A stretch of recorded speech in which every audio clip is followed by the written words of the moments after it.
J'espère que vous n'avez pas abusé, nous n'avons pas abusé du vin. Tout à l'heure, notre frère Didier disait que l'apôtre Paul ne veut pas que l'on boive du vin. Il me semble qu'il voulait dire que l'apôtre Paul ne veut pas que l'on s'enivre. Je crois que c'est ce que tu voulais dire. Ah, voilà. Parce que le vin, nous pouvons boire le vin. Par ailleurs, on voit que l'apôtre Paul lui-même, justement, on a lu Timothée, l'apôtre Paul qui s'adresse à Timothée, il invite à prendre un peu de vin pour son estomac. Donc, alors, voilà, ce que l'apôtre Paul nous conseille, c'est de ne pas abuser, c'est de ne pas nous enivrer. Le vin, je vous renvoie, je crois que c'est de mémoire dans Éphésiens, chapitre 5, verset 18, me semble-t-il. Prions. Merci notre Père pour qui tu es. Nous te bénissons pour ta parole. Merci de ce que ton esprit est vivant, cet esprit qui a conduit tes prophètes, tes apôtres à nous parler, Seigneur, de ta part. Nous voulons que le même esprit nous donne aussi de comprendre ta parole, qu'il nous donne l'éclairage de ta parole pour que nous puissions la comprendre et vivre selon cette parole, la mettre en pratique. Béni sois-tu notre Dieu. C'est en Jésus que nous te prions. Amen.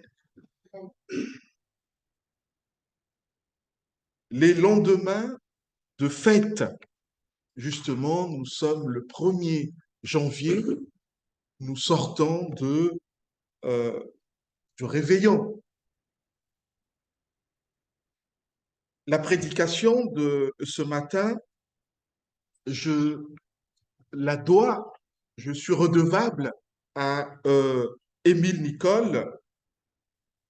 Il a euh, parlé de cette thématique dans les cahiers de l'école pastorale, le cahier numéro 112 du mois de février 2019, les pages 85 à 95.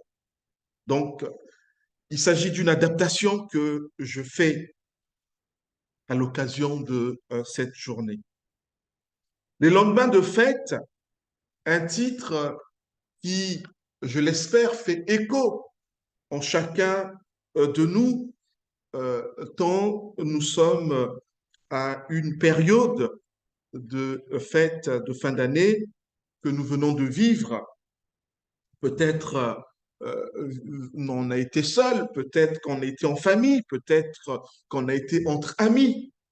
Et pourquoi pas aussi se rappeler de la fête de Noël que nous avons vécue en Église le dimanche 18 décembre dernier. Oui, la prédication de ce matin est susceptible de parler à chacun d'entre nous. Le calendrier de ces derniers jours oblige. Et pour la circonstance, nous allons lire dans le livre de Néhémie un extrait, Néhémie chapitre 12. Néhémie chapitre 12. Alors, c'est vrai que c'est un livre que l'on ne lit pas souvent. Si vous voulez le retrouver, c'est entre Esdras plutôt et Esther. Néhémie entre Esdras et Esther. Néhémie chapitre 12, les versets qui nous intéressent ce matin sont les versets 44 à 47. Versets 44 à 47. Mais je commencerai par le verset 27 pour que l'on ait le contexte de ce que nous allons voir. Donc, Néhémie, chapitre 12, les versets 27 à 47, mais nous allons nous arrêter sur les versets 44 à 47 et je vais lire dans la version du Semeur. Lors de l'inauguration de la muraille de Jérusalem, on fit venir les Lévites à Jérusalem de toutes les localités où ils habitaient afin de célébrer l'événement dans la joie, par la louange et par le chant des cantiques accompagnés par les cymbales, les luttes et les lyres. Les musiciens se rassemblèrent du district des alentours de Jérusalem ainsi que des environs de Netopha, de Beth Gilgal et des territoires de Geba et d'Asmavet, car il s'était construit des villages autour de Jérusalem. Les prêtres et les Lévites accomplirent des rites de purification tant pour eux-mêmes que pour le peuple, pour les portes et pour la muraille. Je fis monter sur la muraille les chefs de Juda et je formai deux grands chœurs. Le premier se dirigea du côté droit et marcha sur la muraille vers la porte du fumier. Derrière, les choristes venaient Osée et la moitié des chefs de Juda, Azaria, Esdras, Mesoulam, Juda, Benjamin, Shemaïa et Jérémie. Puis venaient des prêtres munis de trompettes, Zacharie, fils de Joathan, qui avait pour ascendant Semaïa, Matania, Miché, Zakour, Azaph et ses collègues Semaïa, Azéréel, Milalaï, Gilalaï, Maï, Nethanel, Judas et Anani qui jouaient des instruments de David, homme de Dieu. Esdras, le spécialiste de la loi, était là, était à leur tête. À la porte de la source, ils gravirent en face d'eux les marches qui les conduisaient à la cité de David par la montée qui mène au rempart qui surplombe l'ancien palais de David, puis ils continuèrent jusqu'à la porte des eaux du côté oriental de la ville. Le second chœur partit vers la gauche. Je les suivis avec l'autre moitié du peuple sur le haut de la muraille. Nous avons passé près de la tour des fours, puis par l'endroit où la muraille s'élargit au-dessus de la porte d'Éphraïm, de la porte de la vieille ville, puis de la porte des poissons, puis la tour de Hananel et la tour de Méa, jusqu'à la porte des brebis. On s'arrêta à la porte de la prison. Les deux chœurs prirent place dans le temple de Dieu. Je fis de même avec la moitié des chefs du peuple, ainsi que les prêtres Eliakim, Maëséia, Minaïmin, Miché et Lionaï, Zacharie et Anania, qui portaient des trompettes. Il y avait aussi Maëséia, Shemaïa, Éléazar, Ouzi, Yohanan, Malkia, Elam et Ézer. Les musiciens faisaient résonner leurs cantiques sous la direction de Yisraïa. Les gens offrirent ce jour-là de nombreux sacrifices et ils s'adonnèrent à la joie car Dieu leur avait accordé un grand sujet de joie.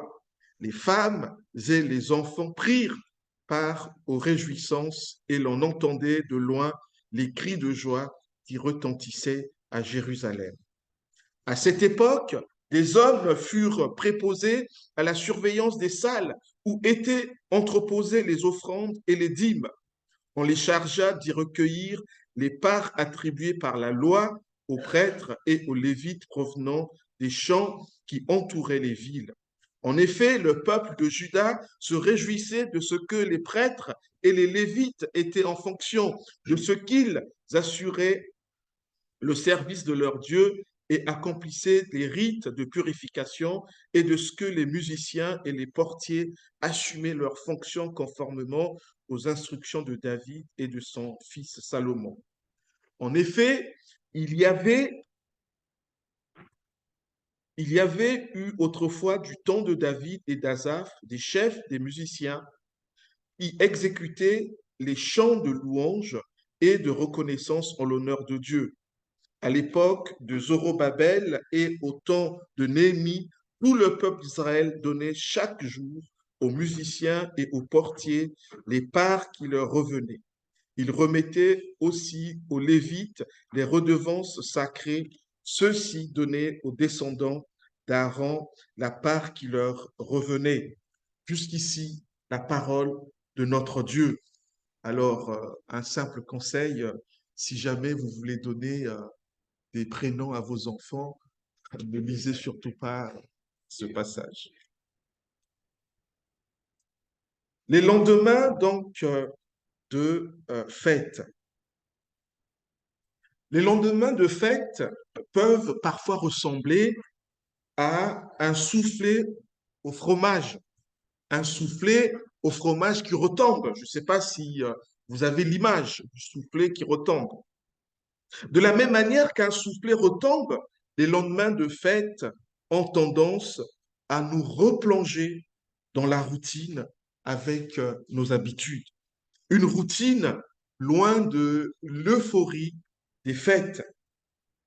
Le passage que nous venons de lire s'inscrit dans la suite des passages qui parlent de la fête, de la dédicace de la muraille de Jérusalem. En effet, on va le voir dans le contexte, Néhémie était reparti à Jérusalem pour restaurer, pour rénover la muraille de Jérusalem. Et à la fin de cette rénovation, de cette restauration, eh ben, il y aura une dédicace, une fête. Et lors de cette fête, il y aura ces réjouissances. Le 2 avril 2022, l'Institut biblique de Nogent inaugurait le bâtiment D. Pour ceux qui ne l'ont pas encore vu, vous avez encore l'occasion. Un bâtiment d'envergure pour le développement de l'œuvre de notre Seigneur. À cette occasion, une collation fut servie. De la même manière que de nos jours, lorsqu'un bâtiment est restitué et lors de son inauguration, une collation est servie pour marquer le coup. De même, suite à la fin des travaux et de l'inauguration de la muraille de Jérusalem, Judas manifeste sa joie au travers de ses réjouissances. Mais avant de poursuivre, replongeons-nous dans le contexte. Le livre de Néhémie nous parle des événements qui se sont déroulés entre 445 et 432 avant Jésus-Christ. Il s'agit ici d'une époque où les populations de Juda étaient exilées de force à Babylone par le roi Nabuchodonosor.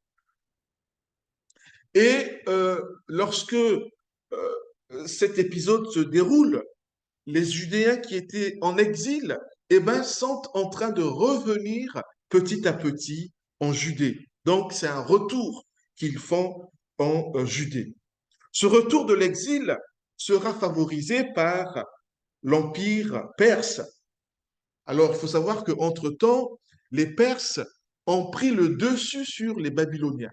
Ce ne sont plus les Babyloniens qui dominent le monde, qui sont la grande puissance, mais ce sont les Perses qui sont maintenant la grande puissance. Et donc, ils ont pris la suprématie sur les Babyloniens et ce sont eux qui dirigent désormais Babylone. Alors, lorsque je parle de la suprématie, pour que l'on ait une idée, on pourrait comparer Babylone d'abord et ensuite la Perse aux États-Unis actuellement. Nous pouvons dire que les États-Unis représentent une nation qui domine le reste du monde. Et bien, à l'époque, c'était Babylone avec Nabuchodonosor et ceux qui ont suivi. Et ensuite, ce sont les Perses qui ont pris le relais avec le roi Artaxerxès. Alors, pour la petite histoire, il faut savoir que c'est à ce moment-là, à cette période du retour des Judéens, que le terme juif sera employé. C'est à partir de ce moment-là qu'on va parler de juif. Pourquoi? Parce que par rapport à la racine de Judée. Donc, suite aux mauvaises nouvelles qui viennent de Juda, donc son pays, Néhémie sollicite le concours du roi Artaxerxès afin que celui-ci lui donne l'autorisation de repartir à Jérusalem pour reconstruire les ruines de cette ville, reconstruire le pays, reconstruire la muraille de Jérusalem. Et cette muraille connaissait des fissures et où une bonne partie aussi de la population vivait dans une précarité et pauvreté provoquée par certains compatriotes judéens. Néhémie pouvait s'approcher du roi parce qu'il était son échanson. Donc, un haut fonctionnaire qui avait pour rôle de préparer, de s'occuper, de gérer les boissons du roi de Perse. Mais avant d'aller voir le roi, Néhémie se met à la prière. Il ne sera pas déçu. Suite à sa prière, le roi lui donne l'autorisation d'aller restaurer Juda, politiquement, économiquement et aussi socialement. Oui, la prière est pour nous une arme efficace. Néhémie a pratiqué, à nous aussi de pratiquer la prière régulièrement. Une fois arrivé sur place, Néhémie rencontre de l'opposition. Mais heureusement pour lui que une partie de la population de Judée sera en faveur de son projet. Et donc, il pourra réaliser ce projet de restaurer cette muraille de Jérusalem. De bonnes habitudes reviennent peu à peu dans le pays, puisqu'une grande manifestation est organisée au cours de laquelle Esdras fait une lecture publique de la loi de Dieu. Il faut savoir que depuis des décennies, le peuple de Juda ne lisait plus la loi de Dieu. Et c'est à ce moment-là que ces bonnes habitudes reviennent. En sa qualité de gouverneur de Juda, Néhémie applique des mesures d'ordre politique. Il organise une cérémonie dédiée à la dédicace de la muraille restaurée. Cette dédicace sera couplée à une belle fête avec des chants et des musiques à la gloire de Dieu. Ensuite viendront une série de réformes religieuses. Voilà un peu le contexte dans lequel se situe cet épisode. Au sortir de la fête, les Judéens doivent se rendre à l'évidence que la vie ordinaire comporte des contraintes. Et si je devais interroger chacun d'entre nous par rapport au réveillon, on se rend compte que oui, la vie ordinaire, la vie au quotidien comporte des contraintes, mais aussi la vie dans les événements. Comme le fait remarquer Émile Nicole, la première direction vers laquelle le texte nous oriente est celle de l'organisation dans la durée. La fête implique une organisation, un effort collectif auquel beaucoup participent. L'investissement est souvent important, mais il est limité dans le temps. Et parce que l'engagement est limité dans le temps, il est plus facile de trouver des bonnes volontés. Un élan se crée qui entraîne, c'est la joie, la spontanéité, la ferveur. Mais dans la durée, les choses sont plus difficiles. Elles sont plus difficiles, mais elles sont d'autant plus importantes. Nous avons organisé la fête de Noël le 18 décembre dernier. Plusieurs personnes ont contribué afin que réussisse cette fête. On y a recensé la participation des personnes qui, d'ordinaire, n'ont pas un ministère reconnu au sein de l'Église. Il en avait été de même pour le réveillon du 31 décembre 2019, où par exemple des talents dans le chant s'étaient manifestés, ou encore dans un passé récent, plus exactement au mois de mai dernier, à l'occasion du spectacle organisé par la mairie en faveur de l'Ukraine. Des frères et des sœurs d'ordinaire discrets ont mis à profit leurs talents. Suivez mon regard. Mais là, je parle de l'Église, mais j'aurais pu parler aussi de ce qui se passe dans nos maisons. Généralement, lorsque dans nos maisons, nous devons préparer des événements, des fêtes ou inviter des personnes. Vous l'avez peut-être vécu hier, ou peut-être le 25, ou la veille de Noël. Eh bien, à ce moment-là, on voit des personnes qui n'ont pas l'habitude au quotidien de mettre la main à la pâte, notamment dans la cuisine, faire des efforts. Et là, j'aimerais pas accuser les hommes, mes frères, hommes et tout, mais souvent ce sont les femmes au quotidien qui sont dans la cuisine, qui savent faire aux activités domestiques. Mais le jour des fêtes, et ben là, on voit les hommes aussi souvent s'affairer. Alors, je ne dis pas que c'est toujours le cas. Peut-être que pour mes frères, c'est pas toujours le cas, mais c'est ce que l'on observe très souvent. Est-ce que les femmes peuvent, mes sœurs peuvent confirmer cela? Voilà, donc elle le confirme. Voilà. Mais l'idéal serait que cet élan dû à la fête, voire à un quelconque événement, ne s'étiole pas, mais qu'il s'inscrive dans la durée, afin que pour la bonne marche de l'Église, et pas seulement même pour la bonne marche de nos maisons, de nos couples, de nos foyers, que les choses ne soient pas bien faites uniquement à l'occasion d'événements, mais que même dans l'ordinaire, dans le quotidien de la vie de notre Église, nous tendons vers l'excellence. Moralité, les ministères dans l'Église ne doivent pas être pourvus que pendant les fêtes ou pendant les événements, mais c'est dans la continuité que cela doit se faire. L'Église ne doit pas fonctionner qu'à coup d'événementiel. Et pareil aussi dans nos maisons. Nous devons nous inscrire dans la durée. Ainsi, d'une part, nos événements festifs seront des réussites, car en employant des personnes expérimentées dans leur ministère.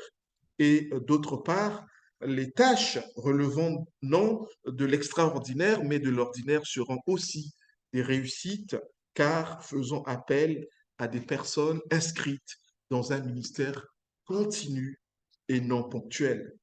Et c'est à juste titre qu'Émile Nicole poursuit dans la fête qui précède, le personnel du culte, les prêtres, les lévites et parmi eux, les musiciens et les chanteurs sont constamment mentionnés. Ces personnes dédiées au culte ne s'improvisent pas lors d'une fête. Elles doivent être organisées et entretenues dans la durée, comme la loi de Moïse le prévoit, avec en plus les aménagements apportés par David et Salomon pour entreposer les offrandes et les dîmes afin qu'elles soient réparties entre les bénéficiaires. Il faut des responsables pour garder les locaux et gérer les stocks. Il en est de même aussi dans notre cas à nous, dans notre réalité d'Église. Dans notre réalité de l'Église locale ici à Nogent, nous avons besoin en permanence, fête ou pas fête, événement ou pas événement, moment extraordinaire ou pas extraordinaire. Il nous faut, comme le souligne toujours Émile Nicole, des locaux qu'il faut nettoyer, entretenir, réparer, rénover, des services qui doivent être assurés régulièrement, comme l'instruction des enfants, la présidence des cultes, les groupes de maison, la présence aux heures d'ouverture du lieu de culte, l'accompagnement musical des cultes, la chorale, la gestion des finances de notre Église. Évidemment, il va de soi que cette liste établie ici par Émile Nicole n'est pas exhaustive. Chacun peut compléter cette liste. Nous pouvons la compléter en fonction de la réalité de notre Église. S'inscrire dans la durée et ne pas se sous-estimer. Du haut de ma petite expérience de pasteur depuis plus d'une décennie, je note que nous avons tendance à nous sous-estimer. Or, la surestimation et la sous-estimation sont deux manifestations d'orgueil parce que dans les deux cas, la personne est centrée sur elle-même. Il faut savoir que de la même manière que la surestimation de soi est une forme d'orgueil, car celui qui se surestime pense ceci: l'œuvre de Dieu ne peut s'accomplir sans moi.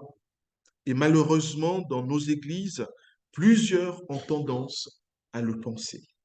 De même, la sous-estimation est aussi une forme d'orgueil, car sous-estimation de soi, c'est penser que Dieu ne peut rien faire par moi.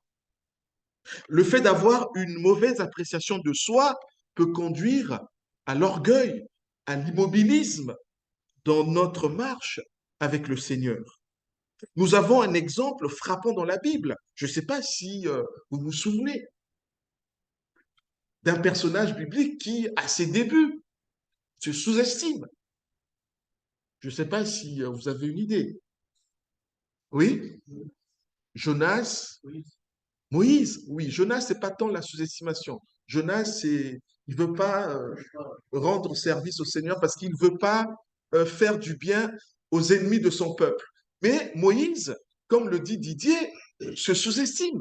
Dieu lui confie une mission. Il lui assigne cette mission-là et lui se dit incapable, incompétent. Mais jusqu'à ce que Dieu puisse le rassurer pour qu'il aille à cette mission. Et je vous renvoie à Exode chapitre 4, les 17 premiers versets. Nous avons tellement de la valeur aux yeux de Dieu qu'il nous veut comme partenaire pour l'avancement de son œuvre ici-bas. Si nous nous enfermons dans la dévalorisation de nous-mêmes, nous ne pourrons œuvrer pour notre Seigneur. Et d'ailleurs, nous ne sommes pas seuls dans cette œuvre, puisque Dieu nous rassure pour, dans cette œuvre qui est la sienne. Lui-même nous assure de sa présence continuelle à nos côtés. Et là, je pourrais vous renvoyer à Matthieu chapitre 28. Entre fête et routine, comment composer? Entre extraordinaire et ordinaire, comment composer? Entre événement et non-événement, où se situe l'équilibre?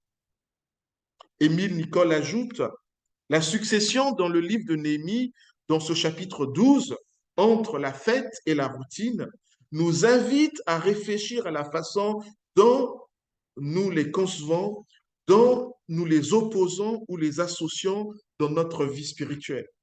N'avons-nous pas tendance à valoriser la spontanéité, la nouveauté, l'inattendu, qui serait la marque infaillible de l'authenticité, de la foi et de la vie spirituelle, au détriment de la routine, de l'habitude, qui serait le symptôme inquiétant d'une religion sans âme et sans vie? Participer aux activités de l'Église par habitude, quelle horreur, quel sacrilège, quelle offense à Dieu. Mais où est-il dit dans la Bible, Ancien ou Nouveau Testament, qu'il ne faudrait pas honorer Dieu par habitude? N'y a-t-il pas de bonnes habitudes, de saines habitudes? Pourquoi les habitudes seraient-elles nécessairement dénuées de sincérité, d'authenticité, de ferveur, d'amour? Ce que Dieu a en horreur, ce ne sont pas les habitudes en soi, mais les mauvaises habitudes. Oui. Ce que Dieu a en horreur, c'est que notre conduite contredise la foi que nous professons. Mais les bonnes habitudes, quel mal peuvent-elles bien faire? Elles ne peuvent qu'être profitables à nous-mêmes, à nos semblables et honorer Dieu. Si nous plaçons toute notre vie spirituelle du côté de la fête, du spontané, du nouveau, de l'inattendu, ce serait ça la vie, la vitalité? Il ne resterait plus rien pour la routine, pour le service régulier, pour l'engagement à long terme, qui pourtant aurait bien besoin d'être valorisés comme des manifestations authentiques de la foi, de l'amour pour Dieu et pour nos frères et sœurs. La bonne façon de gérer la fête et la routine dans notre vie de foi n'est pas de les opposer, mais de les associer. Il est très significatif de voir que le même mot, joie, si caractéristique de la fête, et que l'on trouve dans le dernier verset qui nous décrit cette fête, le verset 43, qui dit, ils se réjouirent car Dieu les avait réjouis d'une grande joie, les femmes et les enfants aussi se réjouirent, et la joie de Jérusalem s'entendit au loin. La joie lors de la fête. Ce même terme se retrouve dès le premier verset qui parle de la routine, le verset 44. C'était la joie de Judas que les prêtres et les Lévites soient à leur poste. La joie également dans le quotidien, la joie également dans l'ordinaire. Oui, Nous sommes dans la joie lorsque nous allons nettoyer cette chapelle parce qu'il y a une fête, il y a un événement heureux. Mais nous sommes aussi dans la joie lorsque dimanche après dimanche, nous venons dans ces locaux et que cette salle est propre, cette salle est nettoyée. Donc, entre les moments d'événement et les moments au quotidien d'ordinaire, on n'a pas à les opposer, mais nous devons les associer. Dans la routine aussi, il y a de la joie, même si elle fait moins de bruit que la joie de la fête. La joie du service rendu dans la continuité, la joie de ceux qui bénéficient du service et la joie de ceux qui le rendent. Vous n'êtes pas dans la joie d'être dans une salle propre? Est-ce que vous êtes dans la joie d'être dans une salle propre? Ben, c'est parce que une personne est aussi dans la joie de venir nettoyer cette salle semaine après semaine. Et elle ne l'attend pas seulement les jours de fête pour le faire. Alors, je parle du nettoyage, mais on peut parler d'autres services également au sein de l'Église. On voit bien qu'ici, la réciprocité caractéristique de la joie, les personnes qui donnent pour le personnel du culte, celles qui gèrent les dons, le font avec joie parce qu'elles voient les prêtres et les lévites remplir leurs charges.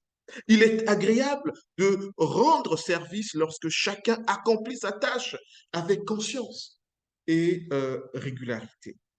Dans le cas contraire, c'est plus difficile.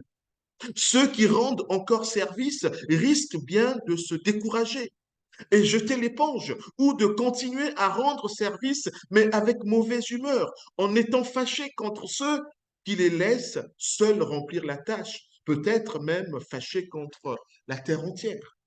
Et voyant cela, ça ne donne pas envie aux autres de rendre service.